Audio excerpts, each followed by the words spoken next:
it will never change. Mass of any object will always remain constant because that is the number of the particle in it ना, ठीक है, that is the number of particle in it, that is never going to change. वहीं पे देखो weight of an object of mass 1 kg on earth is 1000 newton, but weight of object, same object on moon, it is 160 newton. This means what? Weight can change. It depends on acceleration due to gravity at different places. अलग जगह पे acceleration due to gravity अलग अलग होती है, तो वहां पे जो है ये अलग अलग हो जाएगा। अब देखो, जब हम किसी ऑब्जेक्ट का मास कैलकुलेट, जब आप मान लो मार्केट से 1 किलो आलू खरीदने गए, मास लेके आए कि वेट लेके आए? ठीक है, आप 1 किलो आलू लेके आए मार्केट से, तो क्या लेके आए? उस दुकानदार ने क्या किया, एक तरफ 1 किलो का वेट रखा, मास रखा, और दूसरी तरफ 1 केजी आलू डाल दिया उस पे। इधर 1 केजी है और इधर जो है पोटैटो है। अब क्या लेके आया? ये जो पोटैटो है इस पे भी 10 से मल्टीप्लाई हुआ, नीचे की ओर ग्रेविटेशनल एक्सीलरेशन लग रही है, इस पे भी 10 से मल्टीप्लाई हुआ, इधर भी ग्रेविटेशनल एक्सीलरेशन लग रही है, तो ये 10 इधर से और ये 10 इधर से, दोनों साइड से तो कट गया, कट गया ना, इधर से का 10 और इधर का 10, दोनों साइड 10 10 लग रहा था, कट गया। तो आप क्या लेके आए? इस 1 केजी मास और ये 1 केजी आप क्या उसके बदले में लेके आए? पोटैटो। आप यहाँ पे वेट नहीं लेके आए हो, आप यहाँ पे क्या लेके आए हो?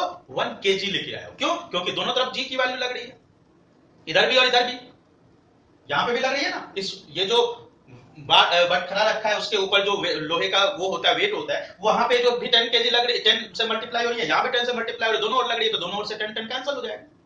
तो अगर आप 1 केजी पोटैटो खरीद रहे हो तो you are actually purchasing 1 KG mass. लेकिन है और उस स्प्रिंग बैलेंस में आप कोई चीज मेजरमेंट कर रहे हैं, तो अगर आप इस स्प्रिंग बैलेंस में 1 केजी की मेजरमेंट कर रहे हो, यहां पे अगर आप ने पोटैटो रखा, अब बताइए अब आप क्या परचेज करके लेके आ रहे हो?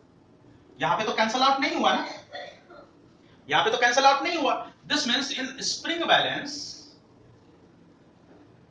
बैलेंस जो मेजर करता है, it will measure wait.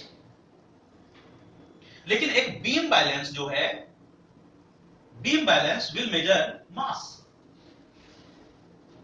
Beam balance किस चीज के मेजरमेंट कर रहा है? मास की, क्योंकि दोनों साइड जी जी कैंसिल हो गया, लेकिन यहां पे कैंसिल नहीं हो रहा। This means spring balance will measure weight, but a beam balance will measure mass, क्योंकि दोनों साइड से कैंसिल हो गया।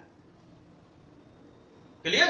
समझ में आई बात? आपने अभी पढ़ा कि जी की वैल्यू पोल पे ज्यादा होगी और इक्वेटर पे कम होगी, पढ़ा आपने अभी तुरंत पढ़ा है मैंने। जी की वैल्यू पोल पे ज्यादा होगी, इक्वेटर पे कम होगी। क्या हम ऐसा कर सकते हैं? तो अब इससे सिंपल क्या पता चल रहा है कि वेट, किसी भी ऑब्जेक्ट का वेट जो है कहां पे ज्यादा होगा? पोल पे ज्यादा होगा और इक्वेटर पे कम होगा। अगर हम अपना ही वेट देखें तो पोल पे ज्यादा होगा और इक्वेटर पे कम होगा। क्या हम ऐसा कर सकते हैं कि इक्वेटर वाले किसी कंट्री से गोल्ड खरीदें और किसी पोल वाले कंट्री में बेच दें? नहीं, उल्टा बोल दिया मैंने, पोल वाले, हाँ नहीं, एक सही बोल, इक्वेटर पर किसी कंट्री से हम गोल्ड खरीदें और वो हम बेच दें कहां पे? पोल के किसी कंट्री में बेच दें, ज्यादा हो जाएगा। Will it be a profitable business? Equator पे कम वेट, उसको सेल कर दें कहां पे?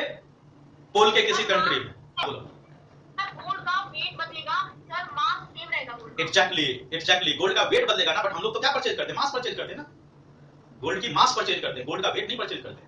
तो that is going to remain same, कोई फर्क नहीं पड़ेगा। इसी तरह से आपको सोचना है, ठीक है? इसी तरह से क्रिएटिव बनना है। ठीक है बच्चों, तो चलो मैं आज की क्लास ओवर कर रहा हूं।